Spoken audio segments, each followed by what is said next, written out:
नमस्कार। कृषि कानूनों के विरोध में किसान क्यों हैं, आज हम इसी बात पर चर्चा करते हैं। और हम ये जानते हैं कि केंद्र सरकार ने कृषि सुधारों के लिए 3 कानूनों को पास किया है और इन तीनों कानूनों को लेकर मुख्य रूप से पंजाब, हरियाणा और उत्तर प्रदेश के किसान दिल्ली में अपना प्रदर्शन कर रहे हैं, अपना आंदोलन को लेकर अग्रसर हैं। और दिल्ली के बॉर्डर पर तीनों ही जो स्टेट हैं उनके किसान डटे हुए हैं, जबकि सुनने में ये भी आ रहा है कि राजस्थान के किसान भी अब सीमा पर आकर रुकने वाले हैं इन कानूनों का विरोध करने के लिए। तो आखिर किसानों को प्रॉब्लम क्या है, यदि हम इसकी बात करें तो किसानों को लगता यह है कि जो एमएसपी है, एमएसपी सरकार हटाने वाली है। और जबकि खुद केंद्र सरकार इस बात को कह चुकी है कई बार कि एमएसपी किसी भी तरीके से नहीं हटाई जाएगी, लेकिन प्रॉब्लम वही है कि समझा पाना किसानों को। अगर ये बात है एमएसपी न्यूनतम समर्थन मूल्य नहीं हटेगा तो कैसे नहीं हटेगा, यह बात समझाने में केंद्र सरकार नाकाम रही है।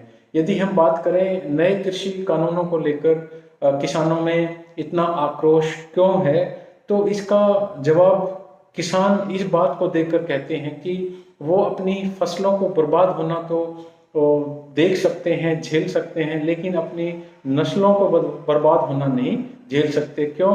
क्योंकि ये कानून हमारी नस्लों को बर्बाद करने वाले कानून हैं, ऐसा किसानों का मानना है। पंजाब और हरियाणा के किसान आज खुश क्यों हैं? यदि किसानों से पूछा जाए तो उनका अगर खुश है, खुशहाली है, यदि पंजाब और हरियाणा का किसान खुशहाल होना है तो इसकी पीछे जो वजह है वो एमएसपी की व्यवस्था है। एमएसपी की व्यवस्था के कारण ही पंजाब और हरियाणा का किसान खुश है। नए कानून में मंडी से बाहर खरीद होगी तो एमएसपी की व्यवस्था वैसी ही हो जाएगी जैसी बिहार में है। ये हम जानते हैं कि 2006 से बिहार में एमएसपी की व्यवस्था नहीं है, एपीएमसी को हटा दिया गया था। और हम यह भी जानते हैं कि जो एग्रीकल्चरल ग्रोथ रेट है इंडिया की, बिहार की एग्रीकल्चरल ग्रोथ रेट उससे भी कम है। और हम यह भी जानते हैं कि वहाँ की जो फसल बिकती है बिहार में, जहाँ एपीएमसी सिस्टम नहीं है, जहाँ एमएसपी नहीं है, वहाँ एमएसपी से लगभग आधे दामों पर वह फसल बिकती है। तो किसानों को जो डर है वो एमएसपी के खत्म होने का डर है। और उनके आंदोलन का मुख्य कारण यही है, एमएसपी के खत्म होने का। तो एमएसपी का जो आश्वासन की बात हो रही है कि एमएसपी पहले की तरह बना रहे, सरकार के बार बार कहने के बाद भी किसान क्यों नहीं मानने को तैयार हैं कि यह एमएसपी बराबर बनी रहेगी। इसके पीछे जो कारण है वो ये कि जब आप 3 कानून लेकर आए हो कृषि व्यवस्था को सुधारने के लिए, तो क्या कृषि व्यवस्था को सुधारने के लिए उसमें एक और लाइन नहीं जोड़ी जा सकती एमएसपी की, कि एमएसपी की व्यवस्था भी सरकार की तरफ से बनी रहेगी? बस बात इसी चीज पर अटकी हुई है, जबकि दूसरी चीजें हैं लेकिन वो गौण हैं। जो प्राथमिक इशू है, जो प्राइमरी इशू है, वो एमएसपी को लेकर ही है, न्यूनतम समर्थन मूल्य को लेकर ही है।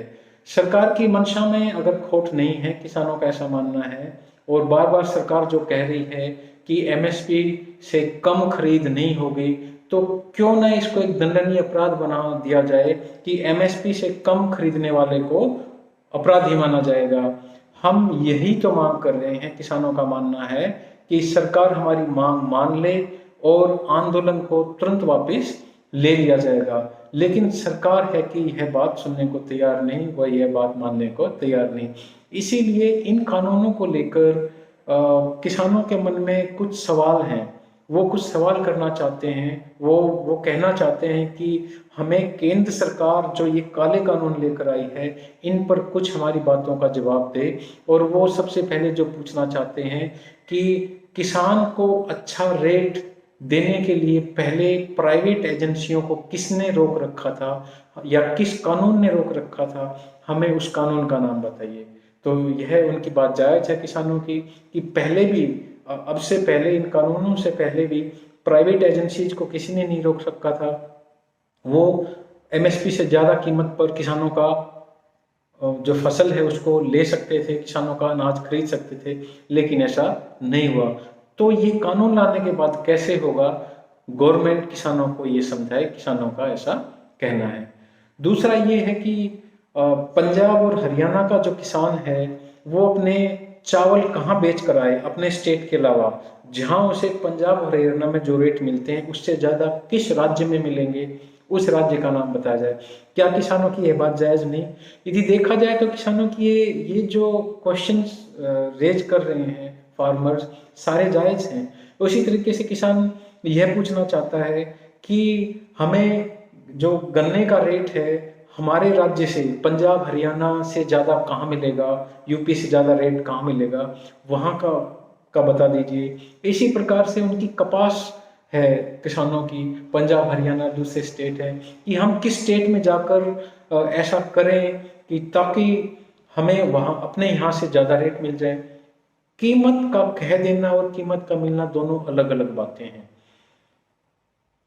और किसानों की जो बात उठा रहे हैं किसान, वो ये कहते हैं कि जो व्यवस्था अब पूरे देश में लागू की जा रही है इन कानूनों के जरिए, वो व्यवस्था पहले से ही बिहार में लागू है 2006 से। अगर बिहार में ये सारे कानून पहले से ही लागू हैं तो बिहार की कृषि इतनी पिछड़ी हुई क्यों है? तो ये कुछ सवाल हैं। इसी प्रकार से जो वस्तु अधिनियम एक्ट में बदलाव किया है वह जमाखोरी को बढ़ाएगा, और जमाखोरी किस प्रकार से किसान के हक में है, सरकार जरा ये बताए। क्या सरकार इस बात का जवाब दे सकती है कि जमाखोरी किस प्रकार से किसानों के हक में है? तो ये कुछ क्वेश्चंस हैं, ये कुछ एनोमलीज हैं, ये अनअंसर्ड क्वेश्चंस हैं किसानों की तरफ से। सरकार को इनका जवाब देना चाहिए, क्योंकि इस किसान को फंसाने के लिए सरकार भले ही बड़ी बड़ी योजनाएं घोषित कर दे, लेकिन उन पर ईमानदारी से अमल नहीं करती है गवर्नमेंट। 2022 तक किसानों की आय दुगनी करने का वादा हो, या फसलों का न्यूनतम समर्थन मूल्य स्वामीनाथन आयोग की सिफारिशों से भी ज्यादा देने का वादा हो, ये सब खोखले नजर आ रहे हैं। इसलिए इस बार किसान किसी भी प्रकार की बोली हुई बात पर, कही हुई बात पर, सरकार की कही हुई, सिर्फ कही हुई बात पर विश्वास नहीं करना चाहते।